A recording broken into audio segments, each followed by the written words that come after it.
पत्रकार हमें अपना के तो ई पत्रकारे कहले हमें देखले बनी कर नाच कब हे तरी कब लड़की के हे तरी शर्ट के कब ई कलाकारी पत्रकारी के चीज है। नरक से पहले जे पिलुआ पड़ जाई हैं। चलता 3 लाख रील्स बन चुकल बा अभी तक 19 गो प्लेटफार्म पर ट्रेंडिंग में बा गाना संचुतियापन करता तारा जब भेंट होखे बक्सर आरा में तारा के हाँ का ठोक करतनी कि हम जवाब देब। कलाकार ढेर देख लो कि तूफानवा नियन कलाकार ना देख लो हम तारा के 11,000 तो दूर तारा के हम 11 गो रुपया तक तारा के ना देबे पाई ऐसे कि वो लायक हम नहीं खी कि रह तारा बीजी सहिया कि कौन नौकरिया में लहरिया लूटेल ए राजा जी 100 के सहरिया में लहरिया लूटेल। तारा के एगो बात बताओ तनी कि तारा के हाका ठोक कह तनी कि साल भर के अंदर ढेर दिन ना 5 से 6 महीने या साल भर धल तारा के बोला देब अपना जगह तक आ घर तक बोला देब अपने आपे आ जाई कि तूफान भाई वायरल भइल बड़ा तारा के बड़ा बड़ा कलाकार बनला से ना होला कबो कबो धरती पर आके नीचे गिर के देखे के चाहे कि का एकरा में मजा बा। नमस्कार रावा देखत तनी जे परिचय के मुहताज नहीं थे जेकर नाम हो आज के लोग पसवान स्टार के नाम से जाने ला लेकिन उ पसवान स्टार ना और जातिवाद स्टार ना और अश्लील स्टार ना आज के भाई लोग के दिलों के धड़कन हम तूफान राज भी पहुंचल बने तूफान राज के द्वार पे। सबसे पहले हमारे न्यूज में स्वागत बा तूफान जी। सबसे पहले रउआ के स्वागत बा जे हमारा घरे दुआरे आइवे में आ जितना भी शताक्षी न्यूज के माध्यम से हमारा के भाई श्रोता बंधु देखत रहे सबके पहले हम ये से गोड़ लागतनी का कहल चाहब और गाना 7 दिन के अंदर 1 मिलियन क्रॉस हो गई। ये सब भाई के प्यार बा। सबसे पहले न्यूज वाले जितना भी भाई हमारे क्रिएटर यूट्यूबर बने ये सब लोग के एकदम ये शर्त रहलाटे कि भैया ये गाना के एकदम जोरदार तरीका से लहर में लिया देवे के बाद। अच्छा इतना जल्दी गाना बहुत सारा स्टार बड़े भोजपुरी में लेकिन 7 दिन के अंदर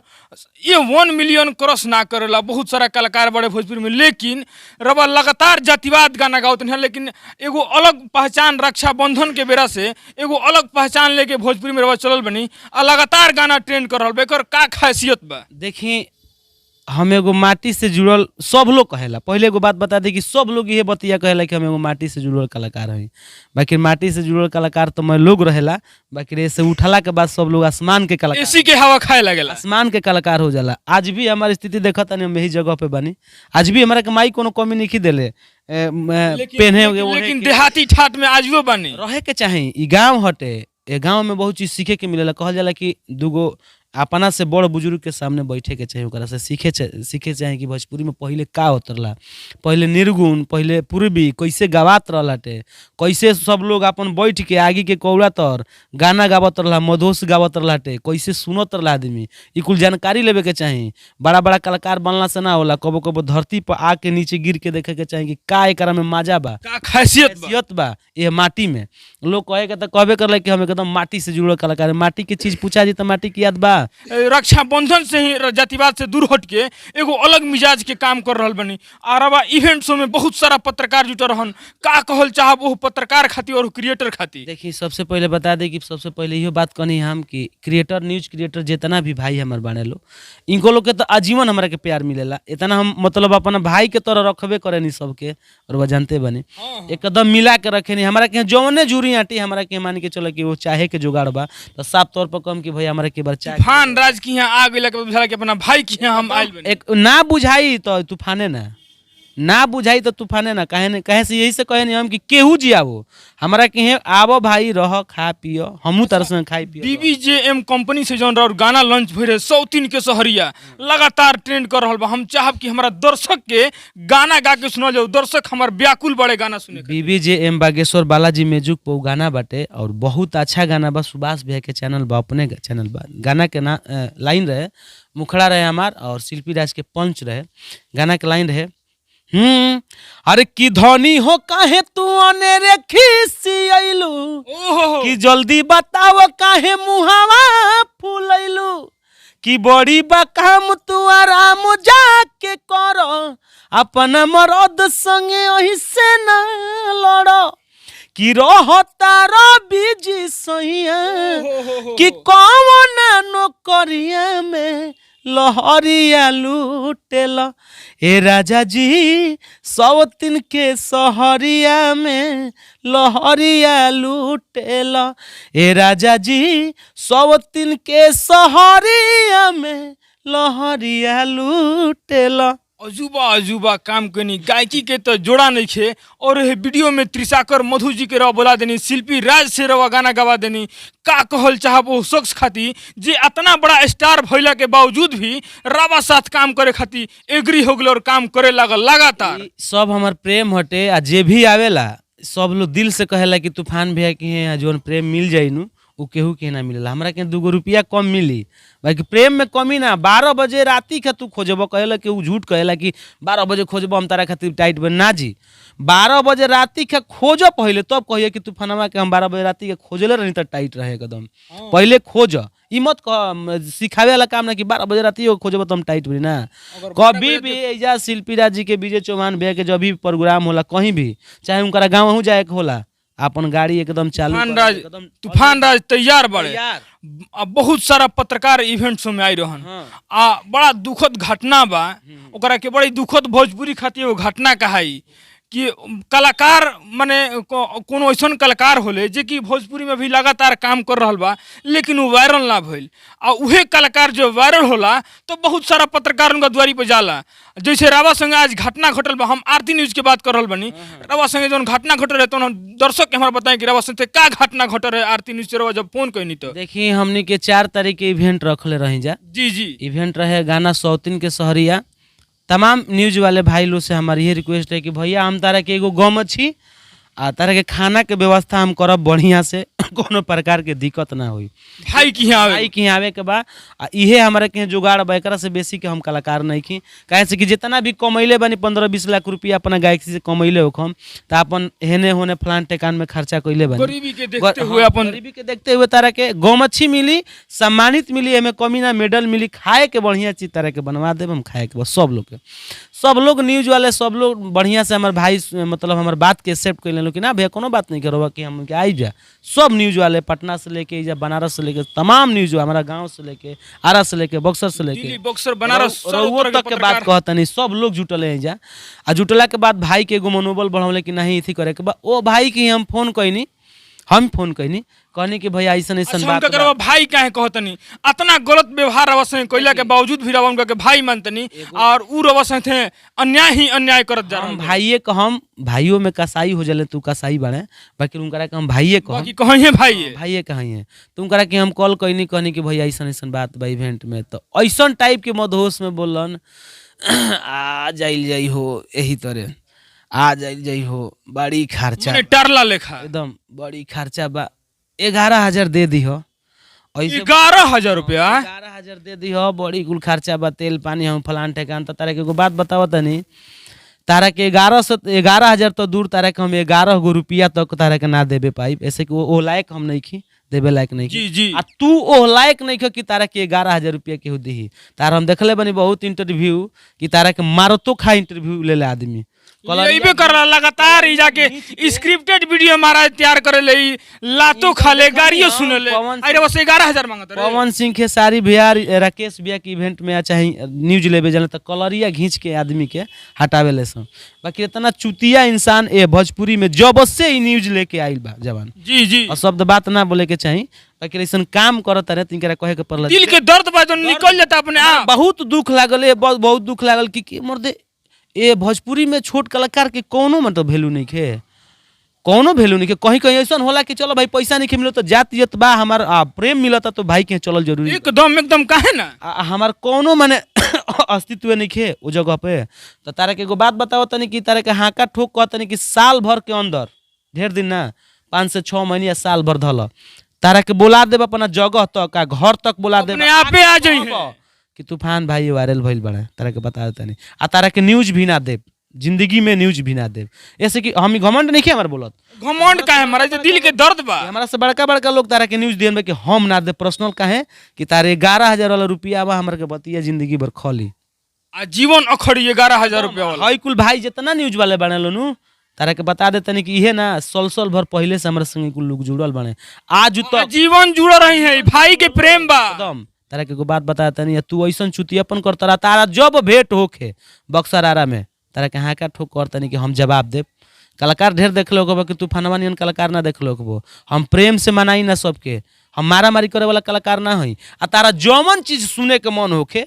भोजपुरी के माटी से जुड़ल चीज हौ कुल छोड़ा, हौ कुल दुनियादारी छोड़ा, पवन भैया ला खेसारी भैया ला कह के लोग चल देला ना। आवा हमरा के न्यूज लिया 3 घंटा अगर लगातार न्यूज ना दियनी तारा के हम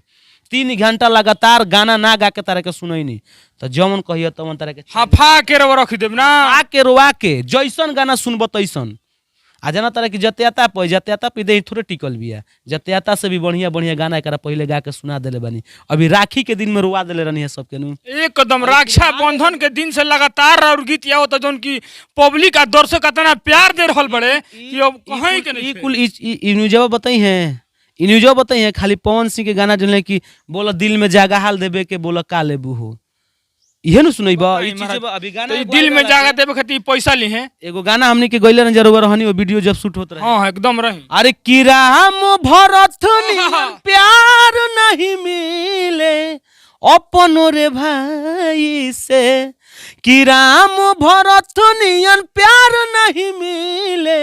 अपनो रे भाई से, कि दुनिया में ऐसन केहू नहीं बाटे बेसी दुलार करी माई से, दुनिया में ऐसन केहू नहीं बाटे बेसी दुलार करी माई से। महाराज रहो तो गायकी से अपन दिल जीत लेता नहीं महाराज। अभी गाना एगो आवे बा जेकरा चोरी करे के चोर ली। अरे कि बाटी दे लह घारावा या बटल दुआरावा कि कैसे बटबहना, अरे कि बाटी दे लह घारावा या बटल दुआरावा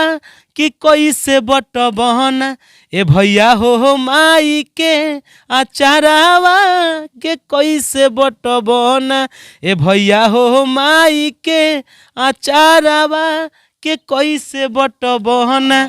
आनंद में आवो महाराज रे तो करेजा निकाल लेता नहीं गायकी के माध्यम से महाराज। ऐसा कलाकार के ऐसा पत्रकार आ गए बड़े भोजपुरी में जे भोजपुरी के नाश कर दिले बा महाराज। पत्रकार हमें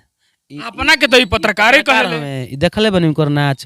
कब हे तरी कब लड़की के हे तरी शर्ट के कब ई कलाकारी पत्रकारी के चीज है। पत्रकारी कहाँ से करले, पत्रकार हमें ना लेकिन अपने आप के पत्रकार कहेले। तिया बनावेले आ तारा से भेंट जब भी होई आरा बक्सर के हमारे ई मजन है कि हमारे और बक्सरे घर है आरा में कोना जितना बक्सर के लोग हमारा के ना सपोर्ट करता के तो बिहार के कोना कोना के लोग जानता महाराज। तू जाना तो कब कि वायरल लोग की है जाके हम माइक धरा देता नहीं तारा वायरल लोग से पूछ ले कि तूफानवा के है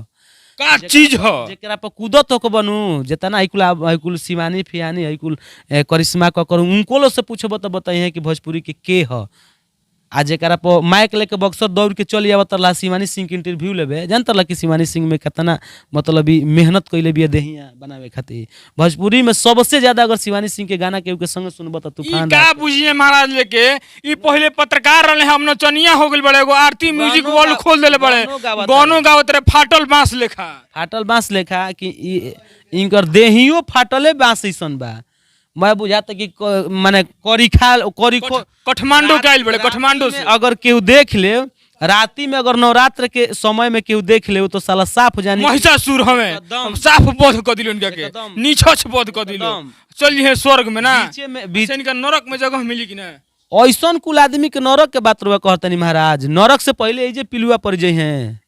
ऐसन कुल आदमी के एजे बाप रे बाप ऐसन कलाकार के जब तू रुआ दिहल तो भोजपुरी में कौन ऐसा भाई नहीं खन जाके न्यूज वाले लोग से पूछ लिया रिकॉर्ड कहता नहीं कि हमारा के अगर छूछो खाए के व्यवस्था बानू हमरो से पैसा ले ले बड़े इनका से हिसाब किताब हमरो करे के बा ठीक बा ले ले होई है बाकी तरह से बताता नहीं मांगा हवे का कहत नहीं रहा सिपाही चाचा रहत रहल। हां अब देख रही हो कमेंट्स वीडियो कुछ वायरल भई रहल छोड़ के सिपाही चाचा भ्रष्टाचारी चाचा उनका के सिपाही चाचा उनका के भ्रष्टाचारी चाचा कहले तो बहुत उचित रही काजी तूफान जी हमनी के ज्यादा लोग के बात नहीं के बतियावे के तू न्यूज भाई करता रह न्यूज कर छोट कलाकार के सपोर्ट कर पैसा रुपया ढेर कमैब माई के आशीर्वाद रही तो तू बहुत कमा तारा कमैबो करब बाकी छोट कलाकार भाई के प्रेम तारा कबो ना मिली आ तू आवा कबो मर्दे बगसर में हमारे हम तो इंटरव्यू देम ना तारे के हम तारे के करबो ना करब आजू बता तनी बाकी तू आके एक बार फोन करके कहियो जेपी तिवारी के हम शिष्य हैं जानत हो विजेंद्र तिवारी जेपी तिवारी के एक बार कहिए कि हम तूफान बक्सर में आइल बनी तारा के हर तरीका के ना अगर व्यवस्था मिलल तो जमन कहिए तवन व्यवस्था मिली लेकिन तारा न्यूज कवर करे के ना मिली। तूफान राज के वचन बतारा से अच्छा जाते जाते हमरा दर्शक से का कहल चाहब आ हम सुनल चाहब कि और एगो पसमान स्टार वाला जोन गाना रहे जोन पहले खूब वायरल चलते रहे आज भी एगो और गाना बाकी 3 साल से लगातार ट्रेंडिंग में चलता हम चाहब कि उ गाना हमरा दर्शक के सुनावल जाए। इहो बात बता देता नहीं कि बहुत लोग जते तो गईले हुई हन बाकी हमारे ऐसन गाना बा टुनटुन यादव भाई हो गए प्रमोद भाई हो गए सब जना खेसारी बे सब जना गईले लोग गाना अपना अपना जगह पे सब कोई जाति पर बाकी तूफानवे के गाना 3 साल तक ट्रेंड में बा लगातार ट्रेंडिंग कबो ट्रेंडिंग से नीचे ना गिरल बान्ह जन दल गोरी दोसारा के बल पर। अच्छा हम चाहब कि हमारा दर्शक के सुना दिया जाए और इहो बता दियो कि करा संगे गायकी भइल बा में गाना हमारा और शिवानी सिंह के रहे शिवानी सिंह हमार गाना रहे और संगम रिकॉर्ड भोजपुरी पर गाना रहे अरे कि सुन हमार यार हमें जादो भुनिहार कि सारा जिला के बाबू हे रंगादार हमें ये गाना में चीज क्या सुने के मिलल ए टू जेड कास्ट के लोग बा एमे जातियाता ना हई जातियाता ना हो गाना रहे कि सुन हमार यार हमें जादो भुनिहार हमें कि सारा जिला के बाबू हे रंगादार हमें कि पियो तानी पानी हम पाड़े जी के नल पर पियो तानी पानी हम पाड़े जी के नल पर कि बान्ह जनी दल गोरी दोसारा के बल पर दोसारा के बल पर हो दोसारा के बल पर हई पा सामान टांगिले हबराई फल गाना बहुत ज्यादा वायरल चलता 3 लाख रील्स बन चुकल बा अभी तक 19 गो प्लेटफार्म पर ट्रेंडिंग में बा गाना लगातार 3 साल से ट्रेंडिंग में बा एगो इतिहास बा भोजपुरी खातिर की लगातार 3 साल से ट्रेंडिंग में चलता और ओह कलाकार के आरती ठुकराव तरे जाते जाते हमरा दर्शक सरवा का अरे ई का हमारा बारे में जानी है जो दिन भेंट हो जे वो दिन सेट हो जे हैं साफ भेंट हो तो सेट हो जे हैं जइया दिन भेंट हो जे वो दिन एकदम सेट हो जे हैं आ केहू इनकरा के हमारा तो पहले एगो बात बुझाला कि के करा लो सिकुल धमकी या केहू लोग डराला हम तो कहे नहीं कि हमारा संगे अकेले बतियावो कभी भी बतियावो केहू जी कोनो टीम से वो लगो 12 बजे रात को करबो तो मोबाइल खुले बा हम तो अच्छी बताई भोजपुरी में बहुत कलाकार करबो सब स्टार बनल देखले हो हम कभी अपन मोबाइल खुला कोई देखले हो हम ना कभी दोनों मोबाइल एनी टाइम खुला रहेला दोनों मोबाइल आ सब लोग के कॉपरेट कोइल हमार काम बा इहो ना कि मैनेजर सनेजर जौन काम खातिर मैनेजर बड़ा तोने के बड़ा भाई खातिर श्रोता खातिर मैनेजर हम ही अपन वाह सबसे बड़ा खबर बाई कि अगर तूफान राज से बतियावे के बा तो डायरेक्ट कॉल करके बतियावे कोनो हो जाए ना कोनो ना मोबाइल पर ना कोनो भाई बड़े जवा कि तूफान राज के रिप्लाई अगर ना गुल तो तू जमन कहियो तवन आज हम आप सबसे बता दी कि तूफान राज जितना कमा ले उतना गरीबों में बांटे ले बटैबे करेला भैया हम एगो बक्सर के जिला अध्यक्ष बानी लोजपा के